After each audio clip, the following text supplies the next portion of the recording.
रोजाना खबर रखे सब पे नजर। लाइक कीजिए, शेयर कीजिए और सब्सक्राइब कीजिए हमारे चैनल को। स्वाद में भरपूर उम्दा माहौल, शुद्ध शाकाहारी restaurant, H block, Shastri Nagar.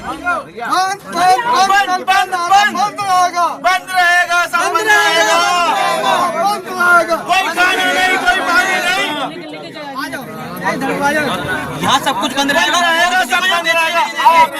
ना किसी को भंडारा करने देंगे, ना किसी को बेचने देंगे। यहाँ सब बंद रहेगा, बेचेंगे ना पानी मिलेगा। व्यापारी एकता, व्यापारी एकता, व्यापारी एकता जिंदाबाद। यहाँ किसी को ना पानी बेचने देंगे, ना कुछ बेचने देंगे। यहाँ कुछ नहीं बिकेगा, बहुत बढ़िया। भंडारा नहीं मिलेगा, कुछ नहीं मिलेगा, सब बंद रहेगा। सील लगा दो, सब सील लगा दो, कुछ नहीं मिलेगा, कोई भंडारा नहीं होगा। बहुत बढ़िया, कोई दुकान नहीं होगी जब तक पैसे वापसी नहीं होंगे, कोई व्यापारी नहीं मिलेगा। दरअसल ये नारेबाजी जागृति विहार एक्सटेंशन में चल रहे श्री धीरेन्द्र शास्त्री जी महाराज के कथा स्थल पर हो रही है। दरअसल पूरा मामला यह है कि कथा स्थल के मुख्य गेट पर 30 दुकानें आवंटित की गई हैं, जिसमें 51,000 से लेकर 60,000 की धनराशि दुकानदारों से ली गई है।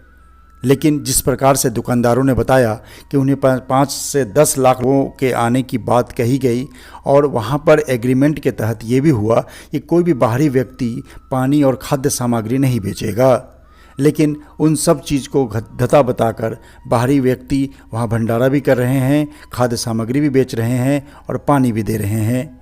लिहाजा इन दुकानदारों की दुकानदारी नहीं चल रही है। 30 के 30 दुकानदारों ने एक बैठक की कथा स्थल पर। उन्होंने आयोजकों से पैसे की मांग की कि उनका पैसा वापस कर दिया जाए। उनकी बिक्री नहीं हो रही है।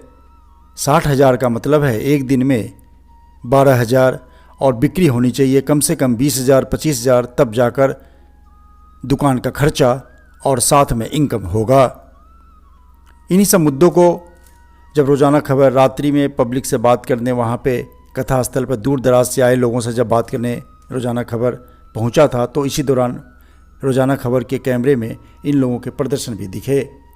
लेकिन सवाल ये है कि आखिर कथा स्थल पर इस तरह के प्रदर्शन, दुकानदारों को दुख और मलाल है और बहुत परेशानी है। कई लोगों ने ब्याज पर पैसे लेके भी दुकानें लगाईं, लेकिन अपेक्षित सफलता नहीं मिल पा रही है। यहाँ तक कि वहाँ पर पार्किंग का ठेकेदारी करने वाले ने भी बताया कि 15 लाख रुपए का इन्वेस्टमेंट के बाद भी 2 दिनों में केवल 50,000 रुपये पार्किंग से आए हैं। ऐसे में सवाल ये है कि आखिर इस तरह से वो लोग दुकानदार परेशान हैं, जिन पर आयोजकों को ध्यान जरूर देना चाहिए। नमस्कार, रोजाना खबर आप सभी का हार्दिक स्वागत है। मेरठ की धरती बागेश्वर धाम सरकार के जो महंत हैं, आचार्य हैं, पुजारी हैं, धीरेन्द्र कृष्ण शास्त्री जी की कथा चल रही है और वहाँ पे 2 बजे से लेकर 6 बजे का टाइम है। वहाँ पे कथा का आयोजन किया जा रहा है और आने वाले लोगों के लिए यहाँ पर खाने पीने का स्टॉल लगे हैं। बताया जा रहा है कि यहाँ पे 16 स्टॉल लगे हैं और 16 स्टॉल धारकों से पेमेंट लेकर स्टॉल लगाया गया है ताकि उनकी बिक्री हो और कथा के कार्यक्रम में कुछ सहयोग भी हो। सवाल ये है कि यहाँ पे जो बैठे हैं चौपाल, क्योंकि कथा के समाप्ति के बाद कुछ चौपालों से हम बात करेंगे कि इनकी प्रॉब्लम क्या है, इनकी प्रॉब्लम के पीछे वो कौन से कारण है जिनके कारण इन्होंने दुकानें लगाई और लगाने के बाद अब क्या सोचते हैं, क्या प्रॉब्लम फेस कर रहे हैं। तमाम मुद्दों पर बात करने के लिए कमोबेश कथा स्थल पर मौजूद सभी 30 दुकानदारों ने रोजाना खबर को बताया कि किस प्रकार से उन्हें परेशानी का सामना करना पड़ रहा है।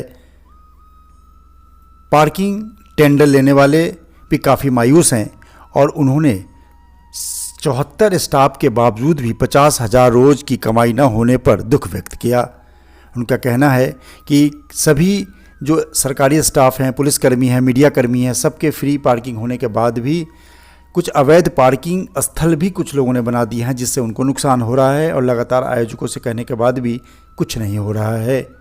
ऐसे में सवाल यह है कि दुकानदार इतने मायूस हो हैं, उनकी दुकानदारी नहीं चल रही है, इस पर कहीं न कहीं बीच का रास्ता जरूर अख्तियार करना चाहिए। सभी दुकानदारों ने एक के बाद एक रोजाना खबर से खास बातचीत की।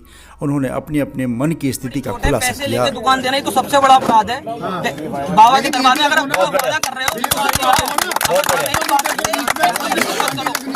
पैसे लेने का कोई अधिकार नहीं है अगर तुम उस बात को नहीं निभा रहे हो। कैसे लिए पैसे? पैसे ब्याज पे लेके लिए थे कि वहाँ तो काम है नहीं, मेरा स्टॉल है पैसे ढोसे का, वहाँ तो काम देता नहीं। मैंने सोचा कि यहाँ कमा लूंगा। उसके बाद पहले 4-5 लाख हाँ 5 से 10 तक लोग उम्मीद थी, 10 लाख तक। उसके बाद उन्होंने पहले दिन तो मैं लाइटें दी, पहले ही मेरे 14,000 का जो मैं फ्रूट लाया था सारे खराब हो गए। उसके बाद ना तो लाइट टाइम पर तुम्हें नहीं मिलने की, पहले सब चीज़ थी, लाइट भी देंगे और तुम्हें वो देंगे, पंडाल देंगे और टेबल भी देंगे। टेबल की भी बात हुई थी मेरे से तो।